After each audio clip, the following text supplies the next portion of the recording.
जय हिंद जय भारत। शिक्षा के इस स्तर में आज बात करेंगे गर्भावस्था के बारे में।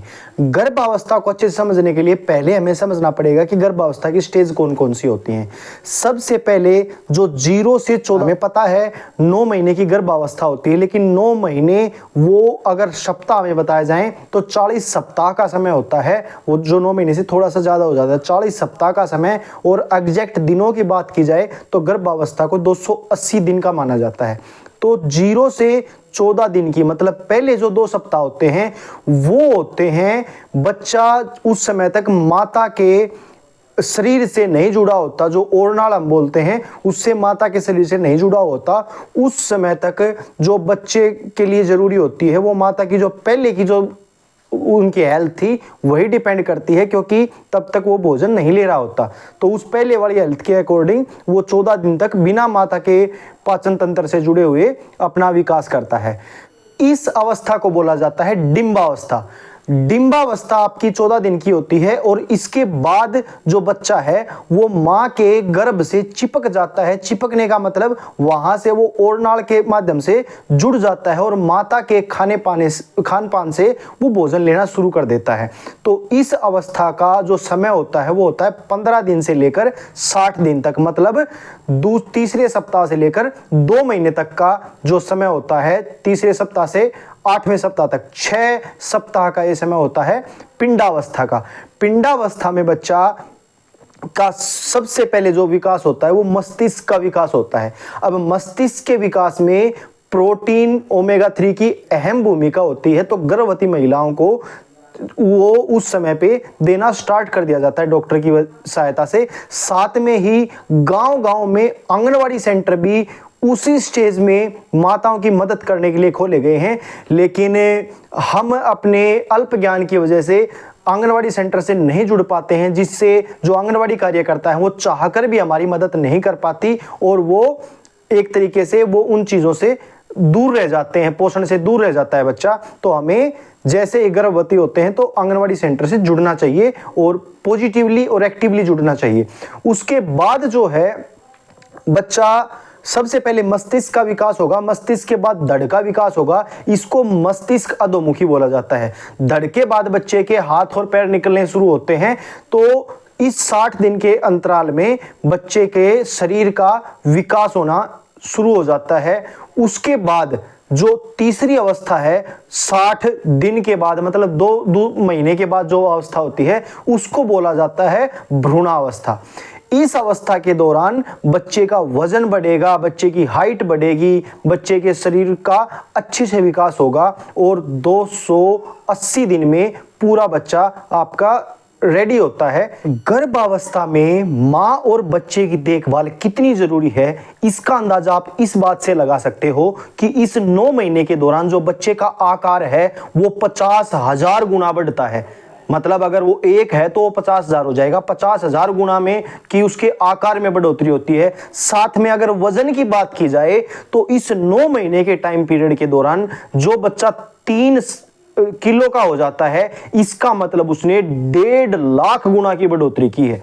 1.5 लाख गुना की बढ़ोतरी में वो 3 किलो का होता है। हर 1 किलो पे उसकी 50,000 गुना की बढ़ोतरी होती है। तो अगर 3 किलो का हो गया तो 1.5 लाख गुना की, 4 किलो का हो गया तो उसने 2 लाख गुना की अपने वजन में बढ़ोतरी की है। तो इस वजह से इस समय पे उस माता के लिए और उस बच्चे के लिए एक पौष्टिक भोजन बहुत जरूरी है। अब हम ये वीडियोस हेल्थ के टॉपिक से नहीं बना रहे हैं, हम ये वीडियोस बना रहे हैं शिक्षा के उद्देश्य से। तो अब बात आती है कि बच्चे के ऊपर किन किन चीजों का उसके व्यक्तित्व निर्माण में असर पड़ेगा।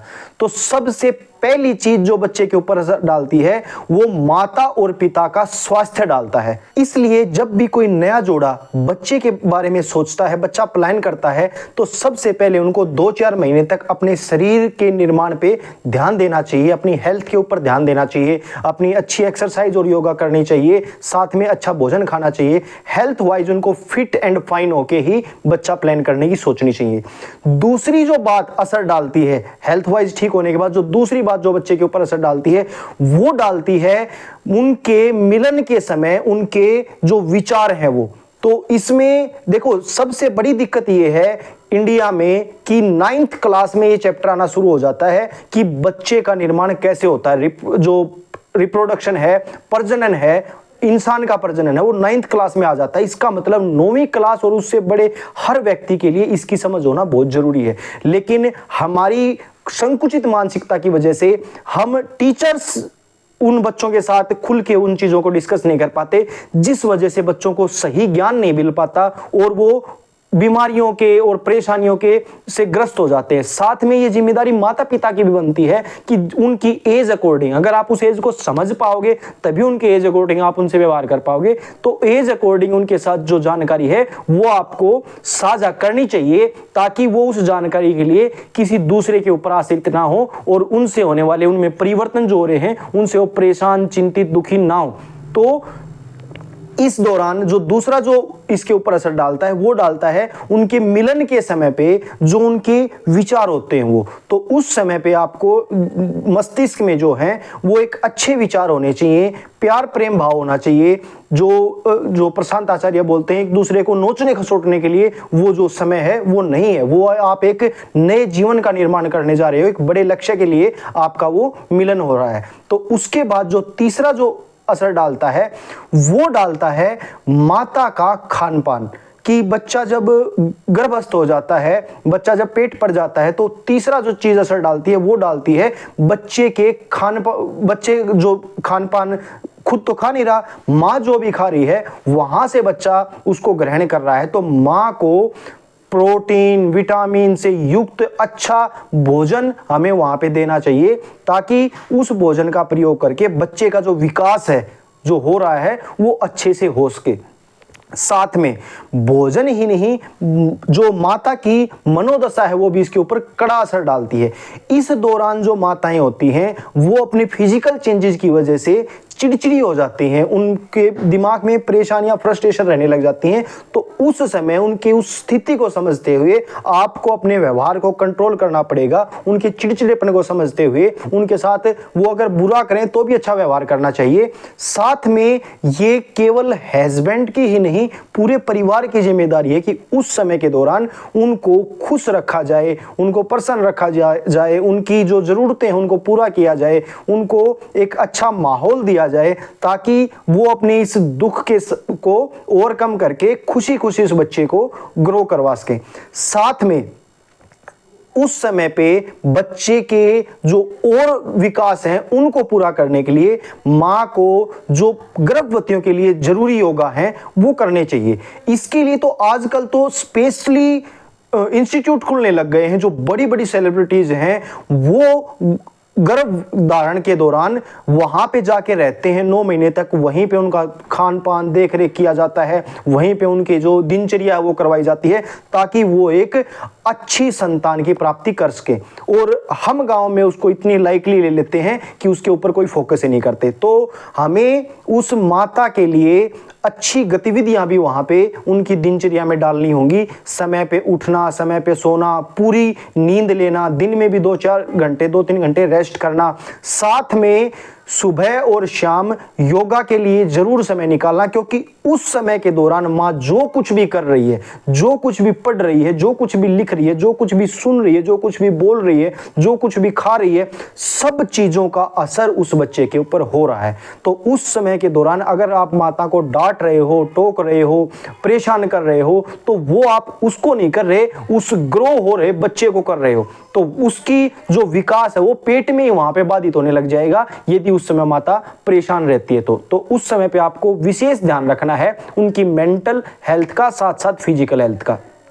तो उस समय पे आप सुबह शाम माताओं से योगा, व्यायाम और गर्भवतियों के लिए जरूरी एक्सरसाइज करवाइए, उनको अच्छा भोजन दीजिए, उनको अच्छी किताबें पढ़ने के लिए लाके दीजिए, रूटीन बनाइए उनका कि रूटीन से वो अच्छी किताबें पढ़ें। साथ में जो टीवी देखते हैं तो उनका भी सिलेक्शन कीजिए, कम से कम उस समय के दौरान आप ये जो आजकल के बुरे बुरे जो चलचित्र हैं ये देखने की बजाय कुछ अच्छी आध्यात्मिक या कुछ अच्छी लर्निंग वाली स्टोरीज या कुछ गाथाएं, कथाएं या कुछ फिल्में इस दौरान देखें ताकि बच्चे के ऊपर उनका पॉजिटिव असर पड़े। उन नाटकों को कम से कम इन 8-9 महीने के दौरान आप छोड़ दीजिए, जो ये सास बहू के सीरियल जो घरों में हर जो माता है वो हैबिचुअल हो चुकी है। तो उस टीवी के माध्यम से भी हमें बच्चे में अच्छे संस्कार और अच्छे विचार लाने का प्रयास करना है। अच्छी किताबें पढ़नी है, अच्छा भोजन खाना है ताकि उसके शरीर का अच्छा विकास हो सके। साथ में इस समय के दौरान माँ के मस्तिष्क से जुड़े हुए कुछ कार्य जरूर करवाइए, जैसे कोई रीजनिंग के क्वेश्चन सोल्व करवा लिए, कुछ पजल सोल्व करवा ली या कुछ मैथ्स के क्वेश्चन सोल्व करवा लिए। इस वजह से भी जो बच्चे की जो बौद्धिक क्षमता है वो विकसित होगी। तो इन सब चीज़ों का हमें ध्यान रखना होगा गर्भावस्था के दौरान। उनको बोझ वगैरह की या ऐसे हार्ड एक्सरसाइज नहीं करनी होती, बोझा वगैरह नहीं उठाना होता, खाना अच्छे से खाना होता है, पूरा प्रॉपर रेस्ट लेना होता है। तो इन सब चीज़ों का हमें एक अच्छी संतान की प्राप्ति के लिए प्रयास करना चाहिए, कोशिश करनी चाहिए कि माँ और बच्चा एक अच्छे से अच्छा वो समय बिता सके। तो उम्मीद करता हूं गर्भावस्था के दौरान बच्चे के विकास और उस पर पड़ने वाले प्रभावों का मैं अच्छे से वर्णन कर पाया हूँगा। तो इस वीडियो को लाइक कीजिए, चैनल को सब्सक्राइब कर लीजिए शिक्षा को और बच्चे के विकास को अच्छे से समझने के लिए। साथ में ये वीडियो शेयर कीजिए अपने दोस्तों के साथ, अपने रिश्तेदारों के साथ, ताकि वो भी इस शिक्षा का लाभ उठा सकें। बहुत बहुत धन्यवाद आप सभी का।